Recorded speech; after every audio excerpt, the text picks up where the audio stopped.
ইতিপূর্বে যেভাবে সব জায়গাতে কাজ চলছে তার একটু রিভিউ আমরা আলোচনা করলাম। আমরা চাইছিলাম যে আরো একটু ভালোভাবে মানুষ ঠিকঠাক পরিষেবা পাক, বিশেষ করে একদম সুদূর রাজনগর থেকে আমাদের রাজগ্রাম পর্যন্ত, আর বাবুইজোর থেকে বহুতাল পর্যন্ত যে বিস্তীর্ণ আমাদের জেলা, এই জেলাতে মানুষ অনেক জায়গাতে অনেক রকম অসুবিধার মধ্যে আছে। তো সেগুলো যাতে আরো বেশি সুবিধা হয়। আর অনেক ভোট পরবর্তী হিংসাতে অনেক লোক অত্যাচারিত করেছে, আর অনেক লোক অত্যাচারিত হয়েছে। তার আমরা অনেক লোকেদের নাম আমরা বলেছি যে এরা এখনো ঘুরে বেড়াচ্ছে, আর এদের এখনো বিহিত ব্যবস্থা হয়নি। সেজন্য ইন্ডিভিজুয়াল আমি সংবাদ মাধ্যমের সামনে আনতে চাইছি না, কিন্তু এদের বিহিত ব্যবস্থা হতে হবে। তো স্বাভাবিকভাবেই কোন দলের আপনারা বুঝতে পারছেন যে কারা ভোট পরবর্তী হিংসা 2021-এ করেছিল এবং মানুষকে সন্ত্রাস করেছিল। তো তাদের বিহিত ব্যবস্থা করার জন্য প্রশাসনকে এগোনোর জন্য আমাদের মাননীয় বিধায়ক দুবরাজপুর অর্ণব সাহা, মাননীয় বিধায়ক আমাদের কৃষ্ণকান্ত সাহা সাঁইথিয়া, আমরা এসেছিলাম। আমাদের সংগঠনের পক্ষ থেকেও মাননীয় নেতৃত্বরা ছিলেন।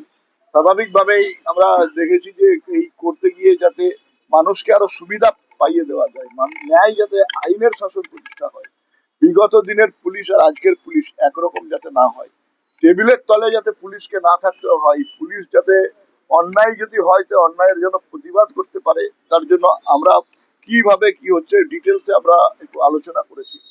এই সাথে সাথে আমরা একটা বিষয়ের উপরে আলোকপাত করেছি যে এখানে আমাদের সিউড়িতে একটা পাইলট প্রজেক্ট চালু হয়েছে, করার প্রয়াস চলছে। ওই প্রান্তিক হতদরিদ্র মানুষ যারা সরকারি বাড়ি আবাস পাচ্ছে তাদেরকে এটা বানিয়ে দেওয়া, সেটা যাতে রামপুরহাট, দুবরাজপুর এবং সিউড়িতে কিভাবে পেতে পারে আমরা সেটা নিয়ে আলোচনা শুরু করেছি, এবং মানুষকে সেটা পাইয়ে দেওয়ার জন্য আমাদের দায়বদ্ধতা স্বাভাবিকভাবে আসে, সেটা নিয়ে আমরা আলোচনা করেছি। বিশেষ করে আমাদের বিভিন্ন জায়গায় ড্রাগস এর একটা ব্যবস্থা কার্যকারী চালিয়ে যাচ্ছে, বিগত দিনেও চালিয়েছে। তারা এখনো অনেকে ছাড়া আছে, তাদের বিরুদ্ধেও এই যে র্যাকেট চলছে একটা, সেই র্যাকেটটাকে আরো এগিয়ে নিয়ে যাওয়ার জন্য আমরা বিহিত ব্যবস্থা করছি আর কি। বলছি 4 তারিখ দুপুর 12টার পর যারা বিজেপি হয়েছে তাদেরকে নিয়ে কিছু বললেন পুলিশের কাছে? না, তাদের নিয়েও বলেছি।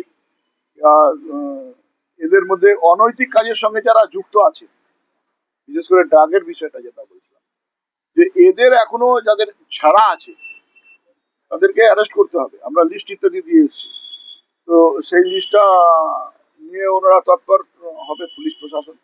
এবং 4 তারিখের পরে বিজেপি হয়ে অতি বিজেপি করে যারা বিজেপির ভাবমূর্তি নষ্ট করতে চাইছে, ঠিক আছে, তাদের আমরা ব্যবস্থা করার জন্য প্ল্যানিং ইত্যাদি আমরা নিচ্ছি। বলছি ভোট পরবর্তী হিংসায় জেলার কোনো বড় তৃণমূল নেতার কি নাম রয়েছে তালিকায়?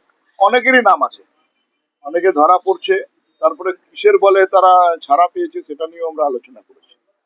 ঠিক আছে, স্বাভাবিকভাবে সেইটা বিষয়ে আগামী সময় আমাদের আরো এই আলোচনা হবে, বিস্তৃত আলোচনা। একদম আমাদের পুলিশ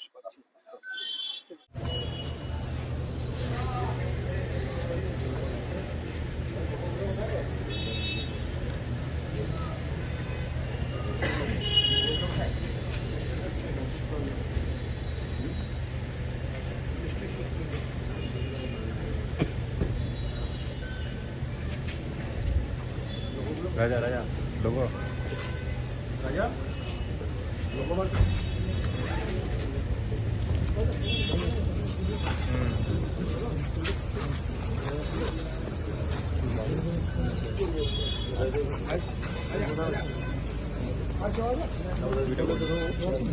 दादा